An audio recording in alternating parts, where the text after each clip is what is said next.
is my annotated bibliography of 5 children's books for my children's lit class, CBU. Okay, the first book I chose is Hand Signs by Kathleen Fain. It's a really simple book. It goes through the alphabet, English alphabet, so it gives you the English letter along with the American Sign Language hand sign. And the reason why I chose this book is because it introduces children to a different culture. It shows that not everybody can hear or speak, and so they have to use a different form of communication, which comes in hand signs. Okay, so that's my first book. Second book I chose is Hooper Humperdinck, Not Him, by Theo Lisieg, illustrated by Charles E. Martin. It's just a Dr. Seuss book under the guise of Theo Lisieg.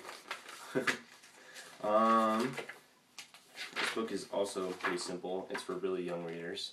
The basic plot is that Hooper Humperdinck doesn't get invited to this party that somebody's putting on. The person throwing the party says, "I'll invite all my friends, Alice, Abe, Bob, Bill, Babe."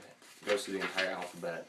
Says all these awesome things are going to be at the party, but it constantly reiterates the idea that Hooper Humperdinck is not coming, not him. And so I chose this story because it deals with the idea of rejection. Hooper Humperdinck is not invited, and it kind of subtly gives this idea that, hey, Hooper, that he's probably a normal person too. He probably likes to have fun, and so it kind of gives kids this idea that they should reach out to kids who may seem a little strange, like this person, or that they should go out of their way to make others feel welcome. And so that is why I chose Hooper Humperdinck. Next book I chose was Berenstain Bears, The New Neighbors. And the plot of this story is that the Berenstain Bears live in their street house, and across the way their neighbors have moved out, and a new family of panda bears has moved in. And ultimately, Papa Bear, especially, does not really trust these new neighbors that are moving in. He doesn't know them, and they have a completely different culture because they're panda bears. They put up a bamboo fence, which Papa Bear thinks is a spite fence, but really they put it up just because bamboo is their favorite food. The rest of the family wants to go over to get to know the panda bears, and ultimately the children go over and introduce themselves, and they find out that they have a lot in common with this panda bear family. And one of the big things this story focuses on is differences. Mama Bear convinces Papa Bear that the panda bears are just normal, good bear family, because even though they're different, variety is the spice of life. As you see here, she tries to convince him that, hey, you don't like having the same thing for dinner every night, so why would you like to see the same kind of bear everywhere? So it kind of deals with racism or cultural differences, showing kids that they can relate to other people even though they're different. It's the idea that if a white child goes over to visit an Indian family, and they have all these new food smells, and they see like a Hindu shrine or something. It just teaches kids that even though there are big differences like that in culture, that they could still be friends with these people. Okay, next book I chose is Ahoy There, Little Polar Bear.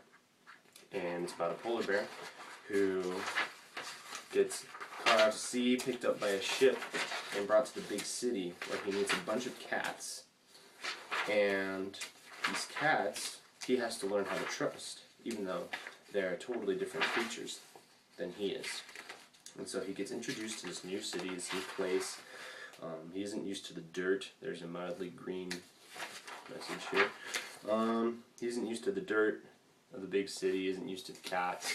Ultimately, he learns to trust the cats, and the cats take him back to his place at the North Pole. And he gets to meet his family, and ultimately hopes one day that the cats will come visit him. And so I chose this story for similar reasons. It just shows there are different cultures out there. There are different places in the world where children they haven't been, they don't know. It may be a little different. Maybe like it may be dirty, it may be poorer, it may be wealthier. The people there are different, but ultimately they're the same. In a way, there's probably more in common than there is different between these two cultures, and that's what this story is trying to show children. And then the last story I chose for same reason, Stella Luna. It's about a baby bat who gets separated from her mother and has to go, or ends up falling into a bird nest, and she has to forfeit her bat ways. She can't hang upside down, she can't eat fruit, she has to learn to be like a bat, she has to eat bugs. It's really gross.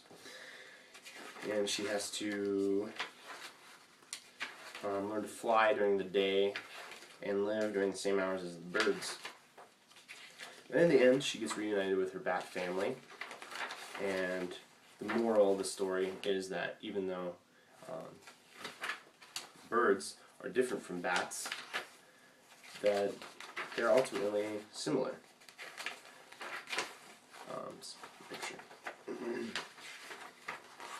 Here we go. So we have birds and bats hanging upside down together. So we have birds and bats sharing culture, and it just teaches children that similar stories, Ahoy There Little Polar Bear, or the Berenstain Bears, or even the last two stories, that people are different, and sometimes that those differences aren't always embraced by society, but they can always be embraced by people, and they can always be experienced by other people and shared with one another without forfeiting one's own beliefs.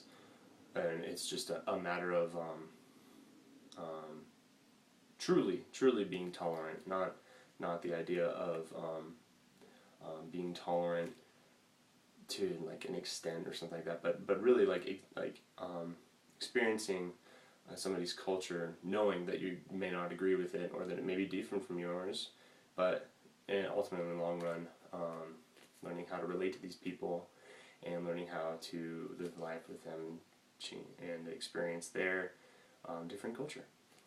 So that's why I chose these 5 books, because they all deal with different cultures or different people and how 2 different types of people can come together, or bats or bears or Hooper Humperdinks. Thank you.